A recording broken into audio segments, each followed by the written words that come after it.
The sad truth is that man's real life consists of a complex of inexorable opposites, day and night, birth and death, happiness and misery, good and evil.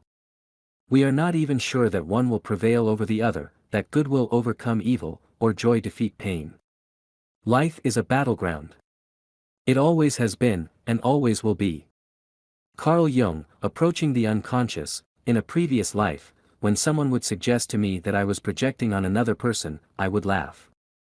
I would say, "Oh no, I never project." I thought in my blissful awareness that I knew what was going on in situations with other people and that my vision was clear. I thought that I would never be uncivilized to project my own shadow onto someone else. I didn't know I had a shadow. I was all about love. Yes, even when I was triggered, I felt this way. The denial was strong. After learning what projections were in the Jungian model of the psyche, I broke down and cried. All the instances that I thought were clear as day, not a projection, was a projection. Doe. Why does being human have to be so damn humbling? Projection is one of the commonest psychic phenomena. Everything unconscious in ourselves, we discover in our neighbor, and we treat him accordingly. Carl Jung, Archaic Man, at the most basic level, a projection is a mistaken judgment about people, situations, or events. No matter how evolved we are, we have to know that by default of being human, we will project on others, and others will project on this. Projection is unconscious, and we don't even realize we are doing it. It is our natural way of thinking. Being unaware that we project does not make us immune to projecting.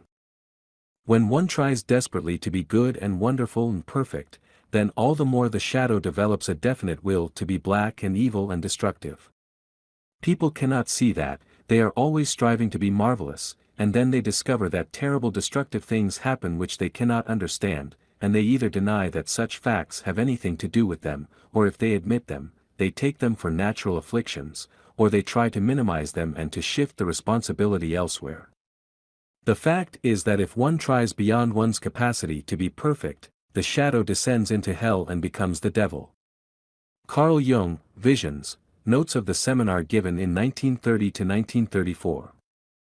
Our early impressions as a child impact our projections as we grow up and follow us into adulthood. At a young age, we develop our ego, which then starts to see itself in a certain way. All the things that are not the ego, then get automatically put in the shadow, which is in our subconscious. Over time, our shadow starts to grow, and because we are not aware of it, it starts to make itself known externally. When we encounter someone who holds characteristics of what we have repressed in our shadow, we become triggered.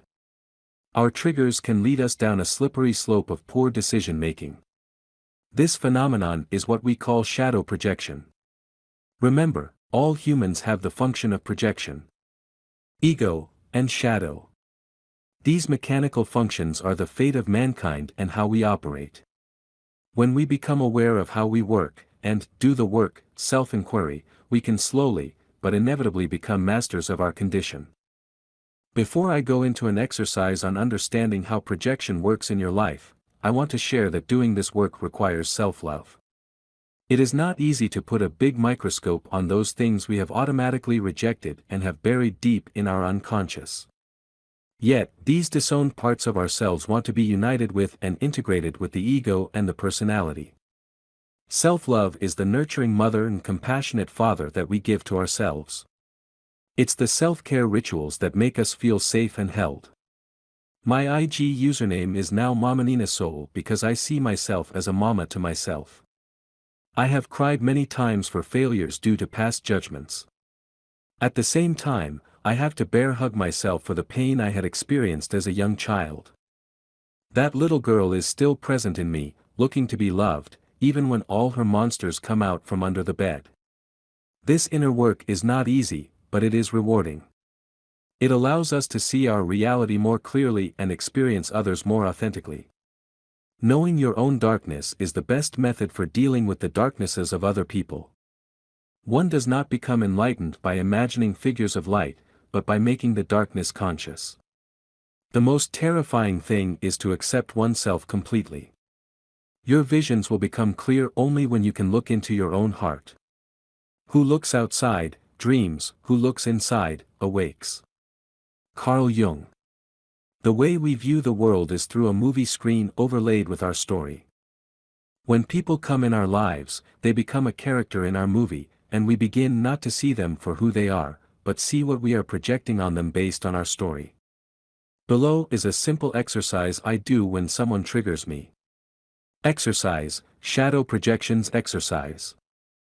Step 1, create a safe space, grab a pen and journal. Take a moment to be still. Step 2, take deep breaths.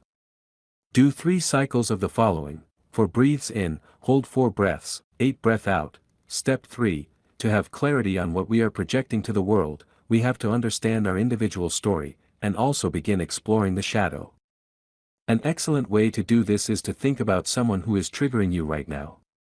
Step 4, identify, write down which traits you dislike or repels you about them. Once you have determined what that is, take a moment to sit and be still. You can take a few more breaths here and close your eyes.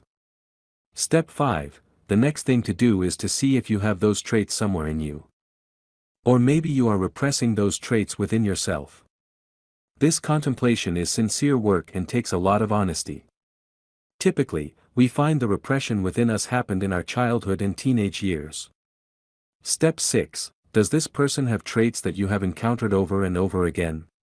Does this situation feel like another one you have been in before? Write down what is coming up for you.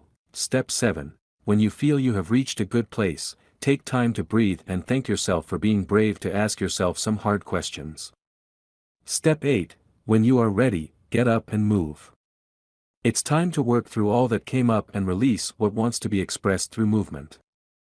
These steps connect the mind, the work, the heart, self-love, and the body, movement. This article is an intro in understanding the projections we create for others. Other people project on us, and sometimes both parties are projecting at the same time. If there is interest in how this manifests, I can write more about this in a future article. Until next time, stay curious, my dear friend.